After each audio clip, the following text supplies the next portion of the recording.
Despite passing away so young, the influence of Django Reinhardt on music and popular culture is undeniable.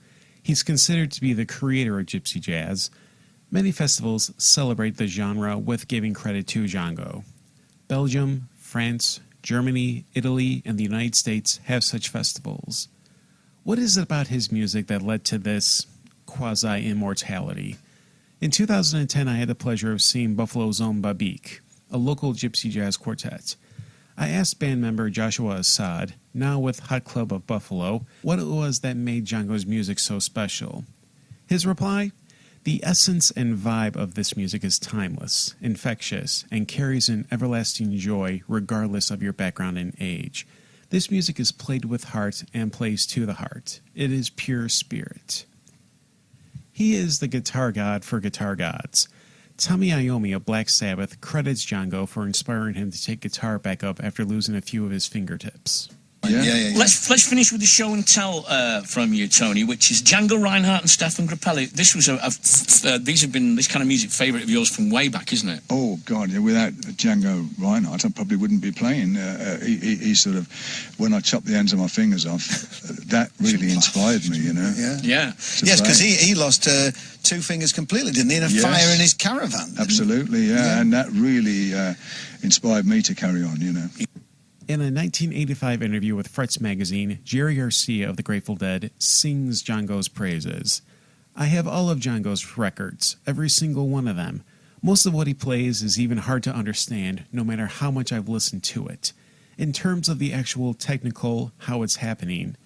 Because I listen to it and I hear when a note is being struck and when a note is being articulated with the left hand somehow. And he does this thing, I don't know how he's doing them. I can't imagine, he's got fingers that are about a half a mile long.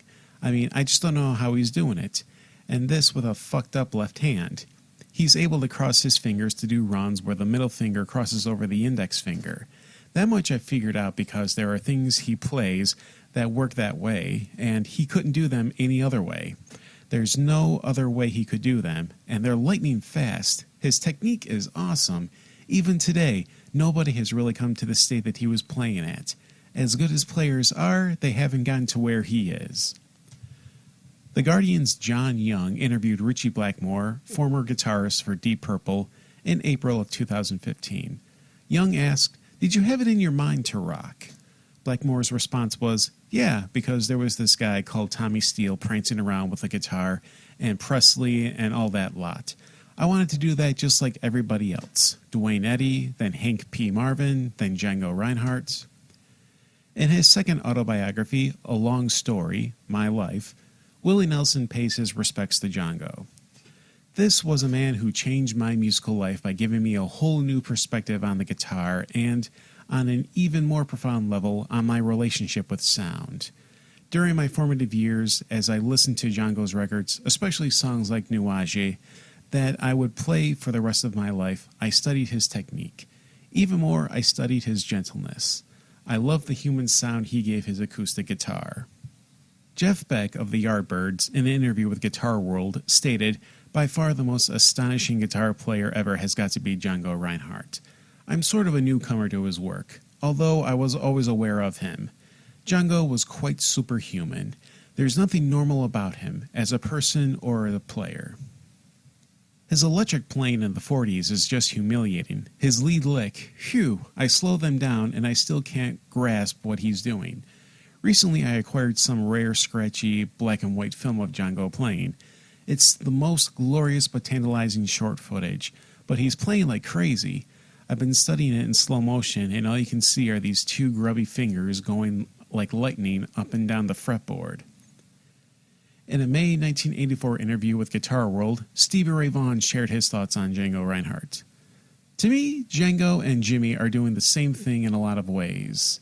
Django would do this with acoustic guitar and Jimmy would do it on electric. using feedback and things.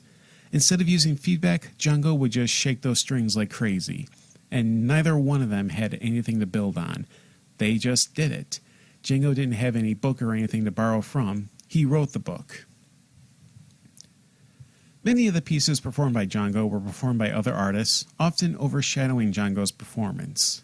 To illustrate, I'll play the Django version first, followed by the well-known version. I'll give a few examples. Here's Sweet Georgia Brown.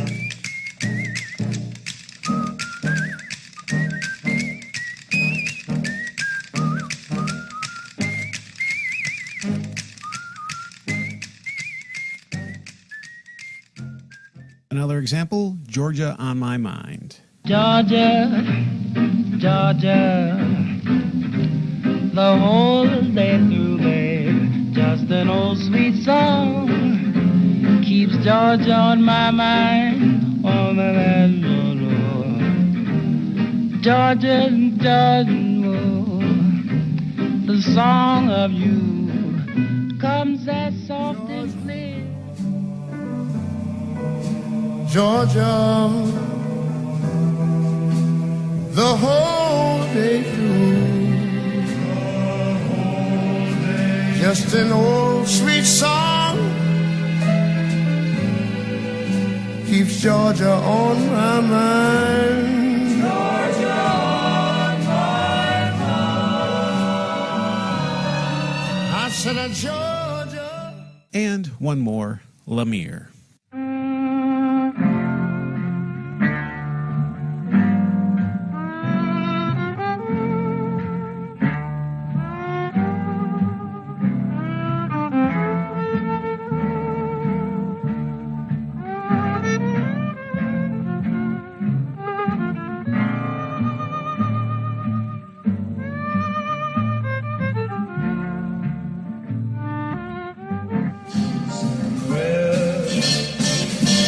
Beyond the sea, somewhere waiting for me,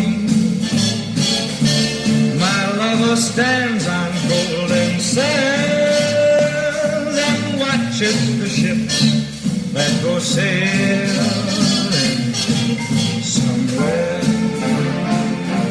beyond the sea. Music website Off the Tracks listed Django Reinhardt as the 9th greatest guitar player of all time. Django's influence isn't limited to music. Many in the film industry have been inspired by his work. Django himself composed the music for the 1947 French drama The Village of Wrath. It was at the New York Film Critics Circle Awards Martin Scorsese won the Best Director award for Hugo. In his acceptance speech, he specifically thanked Django Reinhardt, Stéphane Grappelli, and the Hot Club de France. Actor Emile Lager had a cameo as Django in Hugo, playing to an audience including Salvador Dali and James Joyce. Woody Allen is another cinema luminary that admired Django. Emmett Ray, the musician protagonist of the 1999 Allen film Sweet and Low Down, was a devoted fan of Django. Stardust Memories and Allen's segment in New York Stories feature the music of Django Reinhardt. Other films that feature his music include Catch-22, L.A. Story, The Matrix, Chocolat, and The Aviator from 2004. In 2017, Django, a biopic of Reinhardt, was released, opening the 67th Berlin International Film Festival. In 2010, Belgium printed a commemorative coin in honor of the 100th birthday of Django Reinhardt. Many, including myself, were introduced to Django Reinhardt and Stéphane Grappelli through different video games, most notably Mafia and BioShock. For over the past century, the music of Django Reinhardt will still find its way to the ears of an audience, be it a film, video game, or through browsing a music streaming service. His music will never fade away, never die, as long as there is at least one person who embraces it for the audio joy it is and gives.